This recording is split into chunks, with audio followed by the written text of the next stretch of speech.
రాజేశ్వరరావు గారు మీరు చెప్పినట్టుగా మీ సూచన పాటిస్తాం అధ్యక్ష. స్ట్రైట్ క్వశ్చన్లే అడుగుతా అధ్యక్ష మంత్రి గారిని.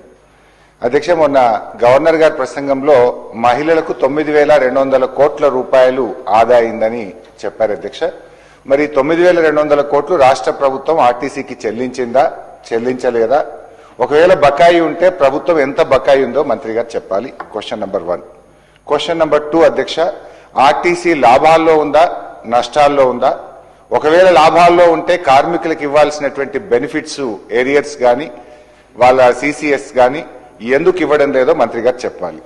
3వది అధ్యక్ష, కొత్తగా మరి పిఆర్సీ డ్యూ ఉన్నది 3 ఏళ్ల నుంచి. కొత్త పిఆర్సీ ఆర్టీసీ ఉద్యోగులకు ఎప్పటి నుంచి ఇస్తారో కూడా మంత్రి గారు చెప్పాలి. 4వది అధ్యక్ష, కాంగ్రెస్ పార్టీ తన మేనిఫెస్టోలో ఆర్టీసీ యూనియన్ పునరుద్ధరిస్తామని చెప్పి మీరు హామీ ఇచ్చారు. ఎప్పట్లోగా యూనియన్ పునరుద్ధరిస్తారో మంత్రి గారు సూటిగా సమాధానం చెప్పాలి. 5th క్వశ్చన్ అధ్యక్ష, గత బీఆర్ఎస్ ప్రభుత్వం ఆర్టీసీ ఉద్యోగులను ప్రభుత్వ ఉద్యోగులుగా గుర్తిస్తూ మేము ఆనాడు గెజిట్ కూడా నోటిఫికేషన్ చేయడం జరిగింది. మరి వాళ్లను డేట్ ఆఫ్ అపాయింట్మెంట్ ఎప్పటి నుంచి వారిని ప్రభుత్వ ఉద్యోగులుగా గుర్తిస్తారో కూడా మంత్రి గారు సూటిగా చెప్పాలి. లాస్ట్ క్వశ్చన్ అధ్యక్ష, మరి చాలా నియోజకవర్గాల్లో, చాలా డిపోల్లో, ఈవెన్ నా సిద్దిపేట డిపోలో కూడా బస్సుల సంఖ్య తక్కువగా ఉంది.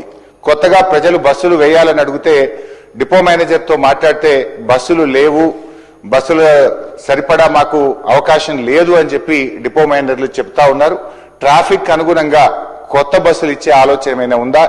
మరి ఇప్పటికే టైం అయిపోయినటువంటి బస్సులను కొత్త బస్సులతో రిప్లేస్ చేసే ఆలోచన ప్రభుత్వానికి ఏదైనా ఉందా? మంత్రి గారు సూటిగా సమాధానం చెప్పాలని మీ ద్వారా కోరుతున్నాను. Hi, this is Swati. Like చేయండి, షేర్ చేయండి, కమెంట్ చేయండి అండ్ సబ్స్క్రైబ్ చేయండి GRTV.